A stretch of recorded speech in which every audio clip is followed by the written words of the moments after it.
stepping into year two, I was running at a pace that was unsustainable.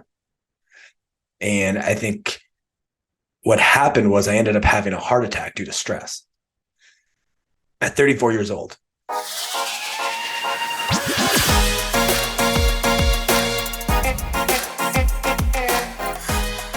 Hello, welcome to episode 150 of the Smart Agents Podcast. As always, my name is Michael Walter, and I'll be your host.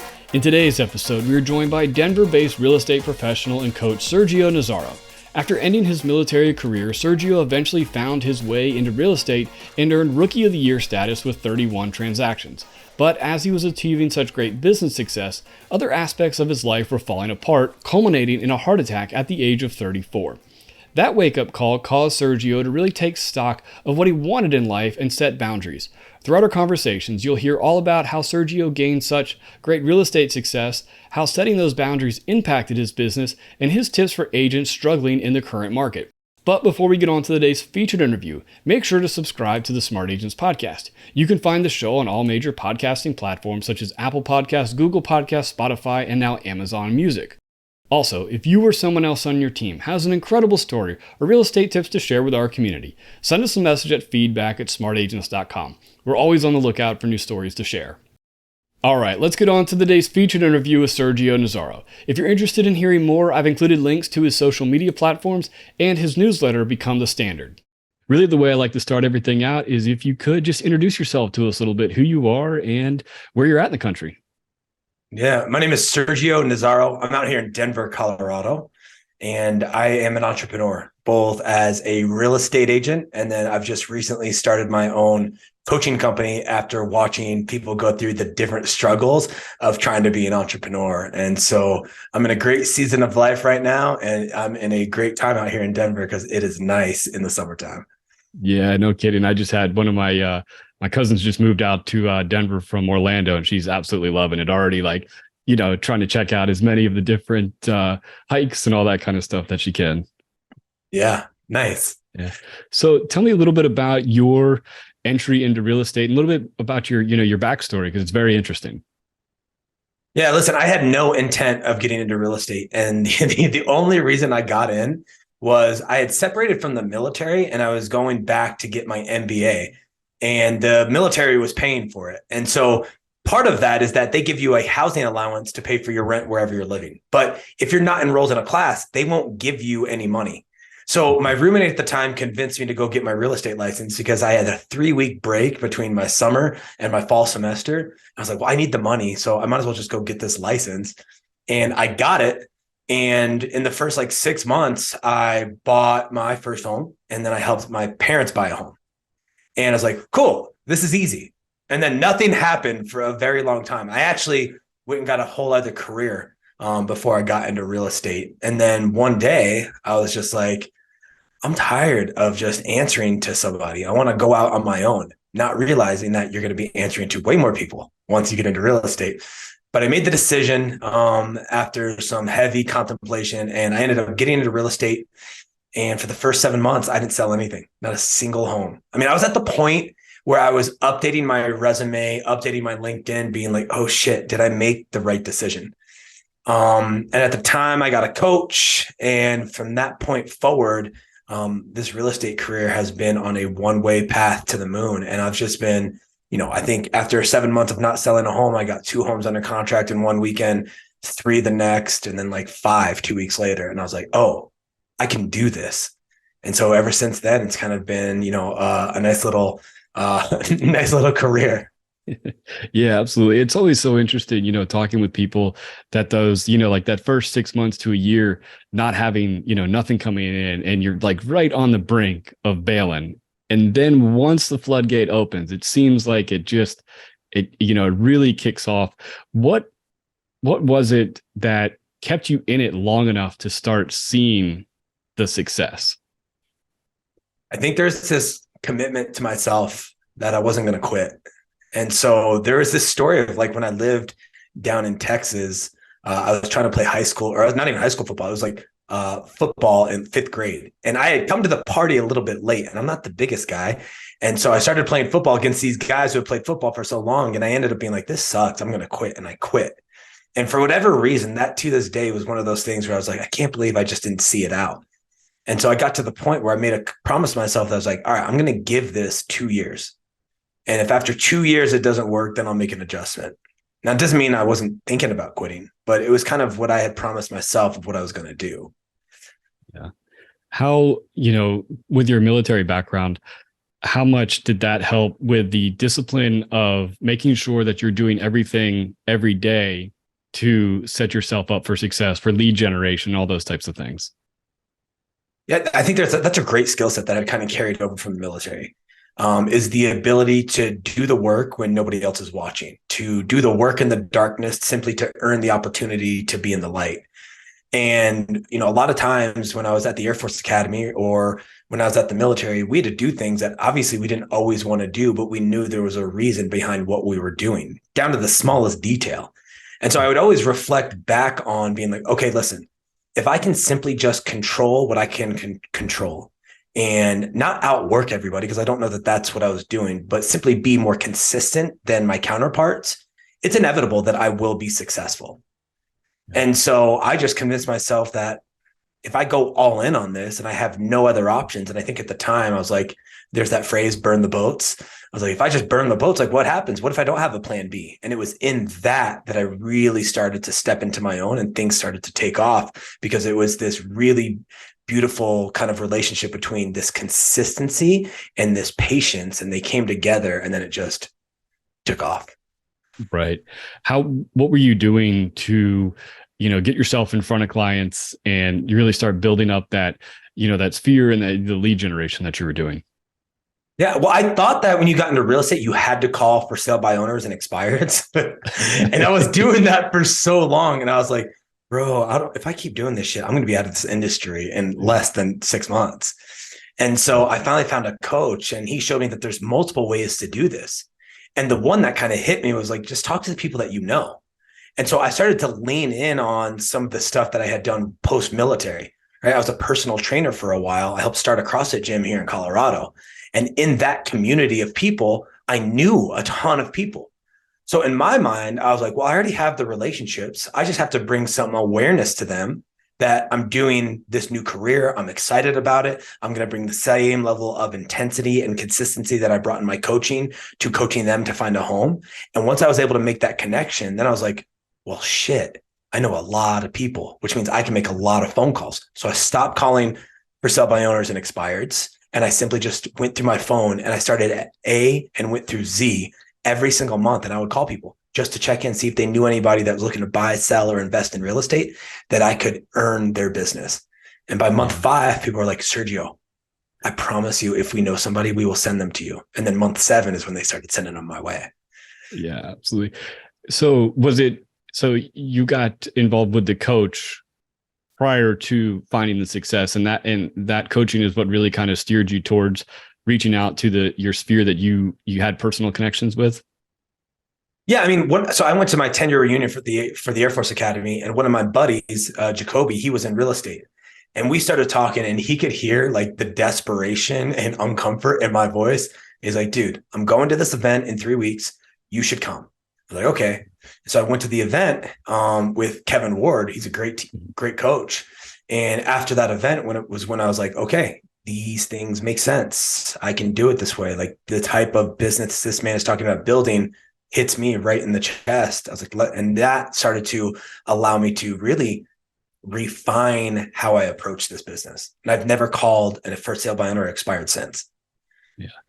What was it about, that message that kind of, and I don't know if it was one of those things that maybe you didn't call those people that you had previous relationships with, because, there's that imposter syndrome where if you don't have the business to back up, I know I've talked to a lot of people that they don't want to call their friends and family or their, the people that are in their sphere until they have, some deals behind them, because they feel like, oh, well, you probably already know an agent that has more success than I do.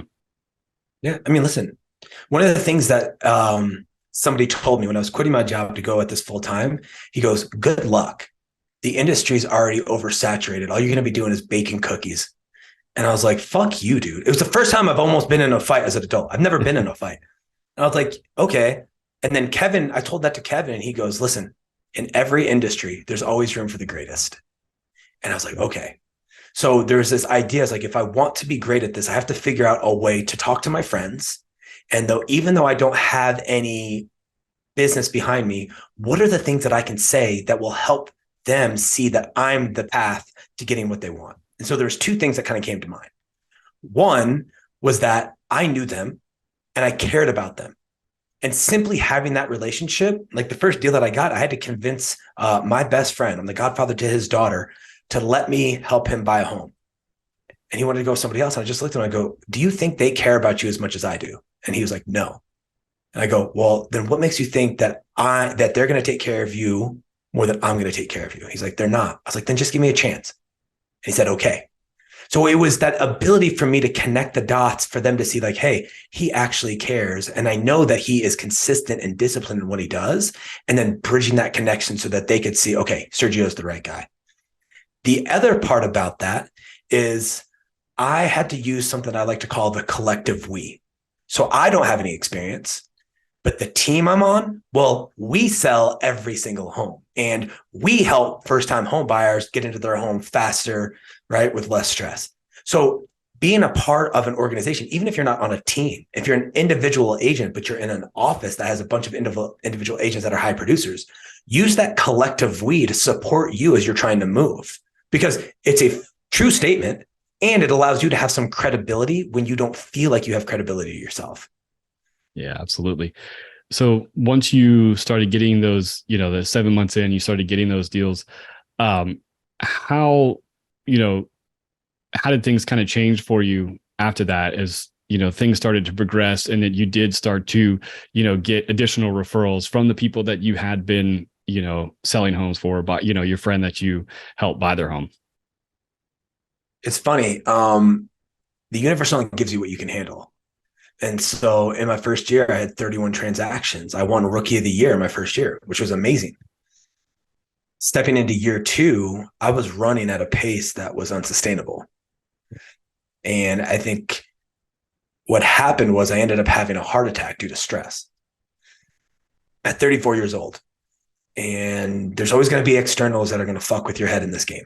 That's just the way it is. Death, divorce, kids, breakups, health, you name it. And so what I realized in that moment is like, I have to figure out a different way to do this. I have to figure out a way that is going to create some sustainability, some longevity. It's going to allow me to give to my clients at an elite level, but not sacrifice my soul for it. Yeah. And so I took that moment to start to create some really healthy boundaries and systems and processes. And I realized that if I wanted to do this, I had to control what I could control. And from there on, every single year after, except for this year, my transactions have gone up and up and up, and my work has gone down, down, down. Like I've worked less, but made more money. And so I think a big part of this is like, there's a grind in the beginning, but then you have to take a step back and realize I can't scale the grind. So I have to figure out how to scale the process. Yeah, absolutely.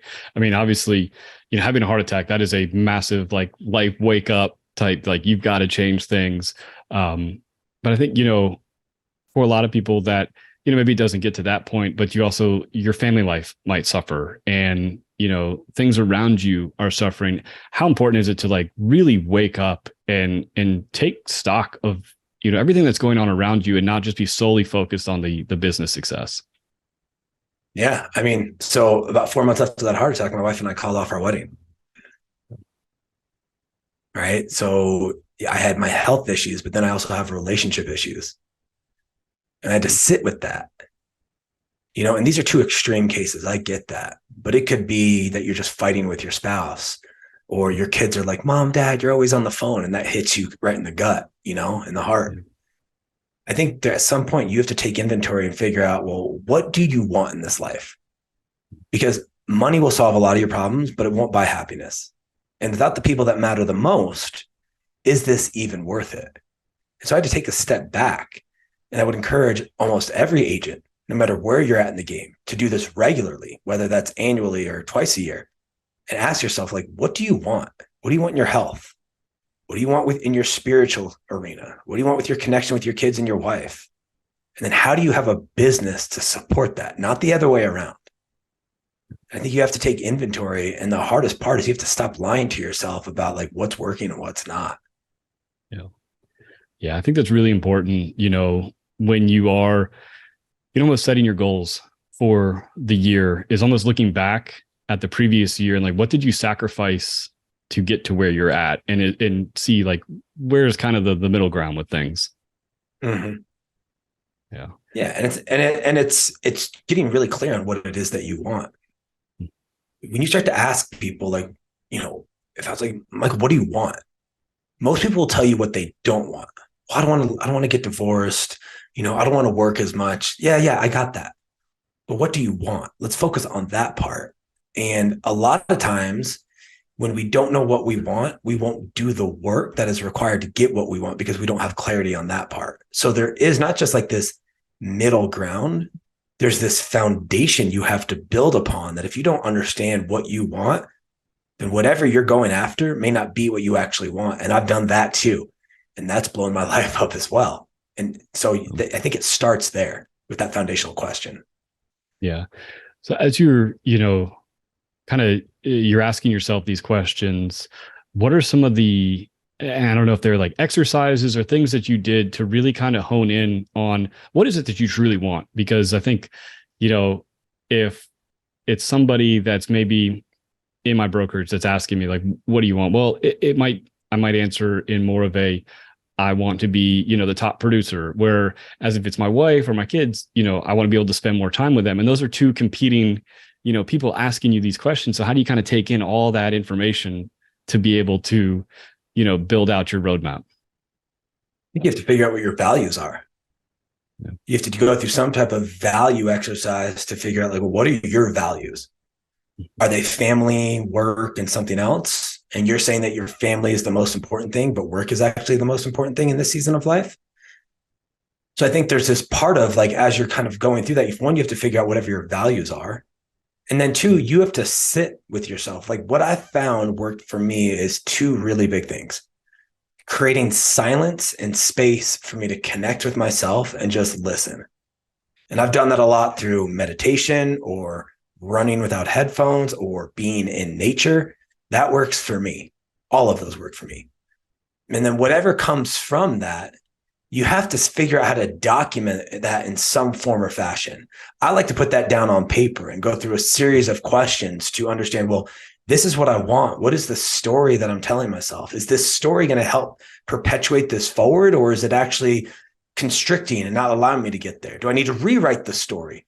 And then once I've gone through this whole thing, what are the actions I need to take out to go after what I want? And so there is this iteration of, sitting with yourself to figure out what it wants, verbalizing it, documenting it, and then sitting with it again. And that can take some time. But I think it really all starts with some value alignment and then not being afraid to say that, hey, work right now is more important to me than my family because without work, I can't support my family. Or family is more important to me right now because of the season of life we're in. You just have to figure out where you're at and be honest with yourself about that and not try to fight it if it's different than what you think it is. Right. As you kind of went through this journey yourself and you were able to kind of figure out, where your balance was and what really your priorities were, how did that change your business? There was this moment when it was Christmas time and my parents told me, they go, we don't really recognize you anymore. Like you're in the room, but you're not in the room. Like you're here, but you're on your phone. And that's a hard pill to swallow. And so I'm sitting there figuring, well, what are my priorities? Like, what is important to me? Like, all right, cool. Well, I know that the business I build supports the family I want, but I also know that my parents don't have that much time left. They're older, right? And I just had a kid. So now I have a 1-year-old and a wife and my friends. And so I sat in this space of being like, okay, I need to figure out what my priorities are so that the boundaries that I set for myself allow for both. You see, most agents don't have a time issue. Most people don't have a time issue. They have an attention problem. Mm-hmm. Like you need to master your attention. So the boundaries I've created for myself There's boundaries of when I'll pick up the phone for clients and when I won't. 8:30 to 6:30 p.m. Text me at 6:31 about real estate, I'm not picking up. We'll talk the next day. I don't work at 9 p.m. I don't work on Sundays. That's by design. And those boundaries allow me to take that extra time and then put them back into the things that I say are the most important to me. The connection with myself, the connection with my family and my friends and all of that. Those boundaries, that structure, that discipline creates freedom. I think Jocko said that discipline creates freedom.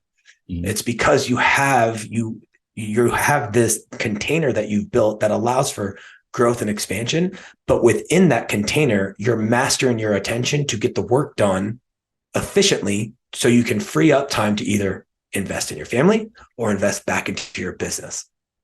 Yeah.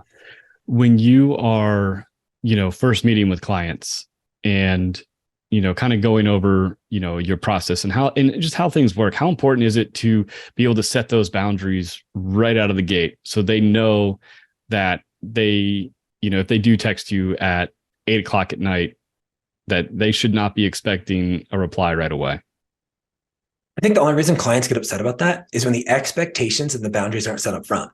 That's the only reason that they're going to get upset. And so if you're trying to do it retroactively, of course, client be like, yeah, but you answered at 10. Why can't you answer at 10 now? So having that conversation up front and making it just part of your process, I always finish up my buyer's consultation or my listing consultation with that. I tell them, I go, listen, my hours are 8:30 in the morning to 6:30 at night. You can text me anytime though. I just want you to realize that I won't respond unless it's within those hours. And I take Sunday off, which means we have to go see homes on Friday and Saturday. Yeah. And then I phrase it like, if we don't go see homes on Friday and Saturday, you might miss out on the homes because time is of the essence. And so it's all in the packaging and it's all in you being clear in what the boundaries are. If you're doing both of those, your clients are going to want to work with you because they hear this guy has a process. This guy is in control. He knows what he's doing. And he's not just shooting from the hip. That makes them feel secure. Just like kids crave structure, so do clients. Right. So when you started to implement that into your business and your conversations with clients, how did you see your client relationship change, from when you were available all the time? They responded really well. And a lot of them would say the same thing. They're like, I'm glad you have boundaries. They would say those words. I'm glad you have boundaries. And they would also respect them. They wouldn't text me on Sundays. And they also understood that, right? Not only were we doing it for the benefit of me, but it was also for the benefit of them. Because I would ask them, I was like, do you guys want to make decisions at 8:00 at night after a long day's worth of work? They're like, not really. I was like, well, then let's not make $500,000 decisions when you're exhausted. And they loved that when I reframed it that way and it was about them, they got it. So I think they were very responsive and they continue to be responsive. Now, there are clients that I've had, they're like, well, we need you on call all the time. I'm like, well, then I'm just not the right fit for you.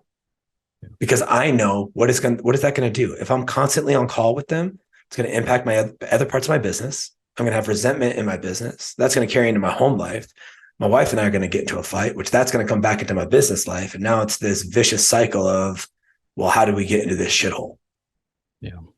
Yeah, I think that's really important also is to, like you said, is, that this maybe isn't the client for me or I'm not the agent for you, is to understand when, this partnership isn't going to work and know when to say this business isn't worth, this transaction or me being part of this transaction is not worth my, my happiness or my, the rest of my business. Yeah. And listen, real estate agents get paid a lot of money. Most agents get paid too much money for the amount of shitty work that they do, right? So there is this part of like, when you are available, be available. And there's this part of the only reason I know these lessons is because I screwed them up so many times. So there's going to be parts of your business in the beginning where you're like, well, I'll work with anybody. And I think that you got to cut your teeth a little bit. I get that. Mm-hmm. But as you progress through your career, if you're not adapting, then you're going to be in this business way too long. Because this is a 10, maybe 12-year plan. I want to make enough money, help enough people, and get out. Yeah, absolutely. And I think, when you are running around and burning the candle at both ends, you're not present with your current client. So how is that going to help you in the long run with those referrals? If they're saying, yeah, he was always there and always answered his phone, but he always kind of had his other ear on another call or another transaction going on. And that's just not helping the scalability of your business. No, because people are going to remember how you make them feel. And the greatest gift you can give your client is simply to be here now, be present. And also, with you being present with them, you're able to pick up some nuances. Maybe they fell in love with the home and they didn't realize it, and you didn't catch it up in the showing. Or maybe they said something that's not going well when you're selling their home and you didn't pick up on it because you were on the phone. There's all these opportunities of feedback for you to make things better. But if you're constantly not present, you're going to miss out. Yeah. I was watching one of your other videos earlier, and something that you said in it really kind of was interesting to me is that you said your relationship with your clients really starts after the closing or after the transaction. Tell me a little bit about that and how that has been a part of your business. I think one of the biggest things that people do, right, real estate agents do, is they work really hard for their clients up until closing. They may check in 2 weeks after, and then it's just bye. And there's a stat that says 90% of people say that they loved working with their real estate agent, but only 10% of them actually work with them again. And that's a problem. So the way I look at this is I'm your real estate advisor for life, no different than your physician or your dentist or your financial advisor. That means on the impactful moments of your life, your birthday, your home anniversary, if you have a kid or you go on a vacation, I'm going to reach out in my own way, phone call, text message, video message, voice message, whatever. I'm also going to call you at least twice a year, one on your home anniversary to make sure that we do a real estate review and talk about how the value of your home has either gone up or down and the impact to you and what you can do with that additional equity.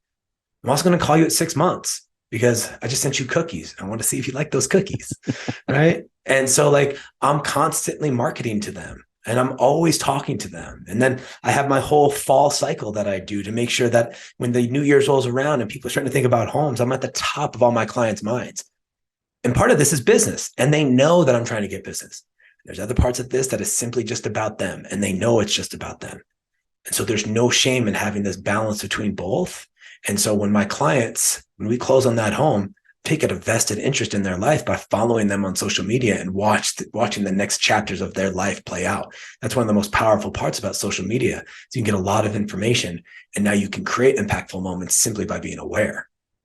Yeah, absolutely. I think just by checking in on social media every once in a while and kind of seeing those things, whether it's, the family got a new dog or, the son is, on a sports team and had a great play or something, just something so small that if you can bring that up in a conversation or just even leave a little comment on there, you are always staying in, top of mind, not just as the real estate agent, but as a friend also. Yeah. And you say stuff like, I had this one client and we were talking and they said, our daughter, she's sad to leave, we're moving and she's so sad to leave her room because she had decorated with all those little stars, you know what I'm talking about, that glow in the dark. And so when they closed on their home, I got them like 1,000 of those stars for her room. Right. And that was simply through a conversation. Like that makes them feel special and feel heard. And I'm not doing it because I'm like, oh, they're going to send me more business. I'm doing it because like as a kid, I remember what it was like to move. It sucked. Yeah. And so I wanted to help alleviate some of that. And that makes their life easier, makes her life easier. Those are the little things that you'll miss out on if you're not present. Yeah, absolutely. Tell me, just kind of transitioning and before we, kind of wrap things up, tell me about, what was it that made you want to get into coaching yourself and start giving back to the entrepreneur and real estate community? Yeah. Being an entrepreneur is hard. Yeah. And the business aspect of it is really hard.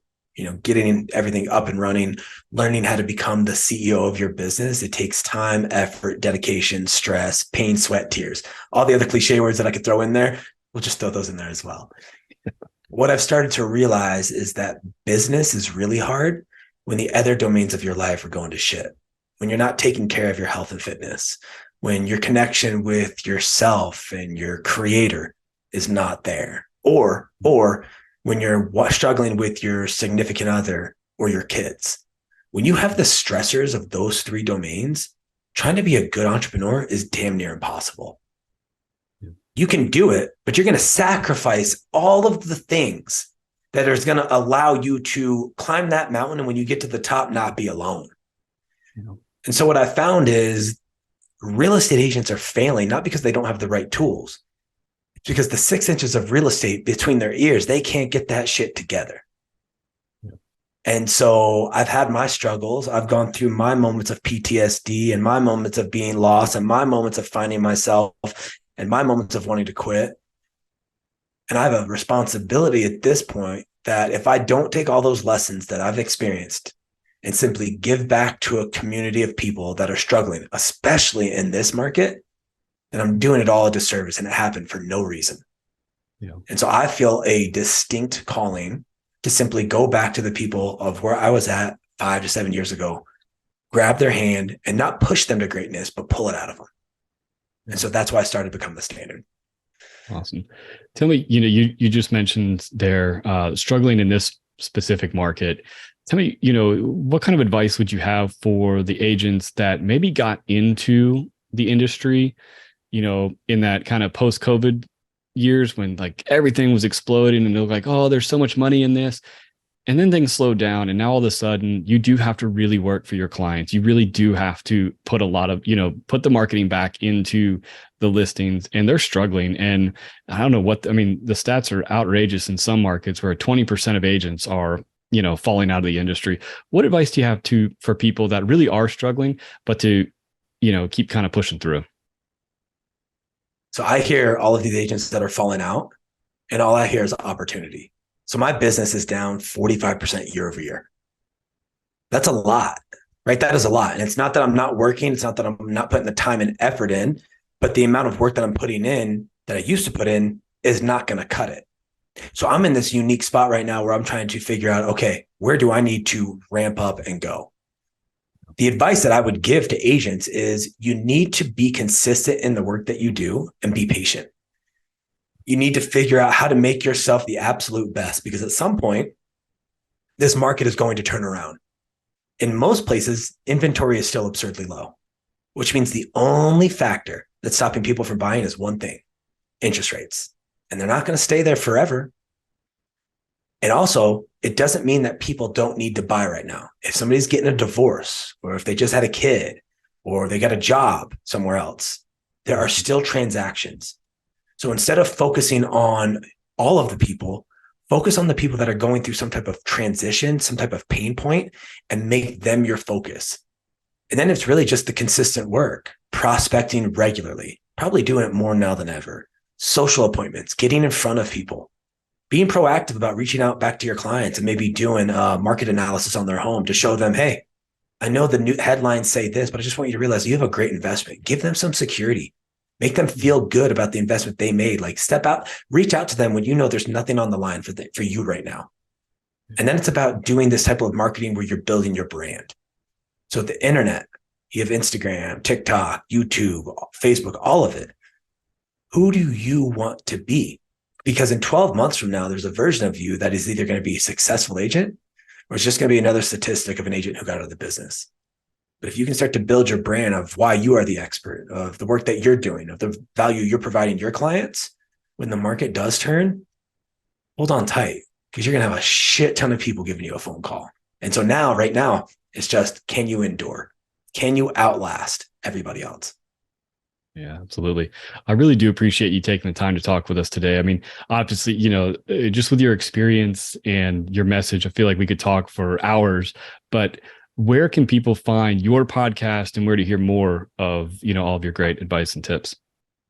Yeah. So you can follow me on Instagram or TikTok. It's Sergio.Nazzaro, Sergio.Nazzaro. So you can follow me on either one of those, or you can go to becomethestandard.live and sign up for my newsletter. It comes out every 2 weeks. Awesome. I really do appreciate you taking the time to talk with us today. Absolutely. I appreciate you having me on, man. That was great. I really want to thank Sergio for joining us today and sharing his story. Remember, if you're interested in hearing more from Sergio, check out the episode description for a link to his Be the Standard newsletter and social media platforms.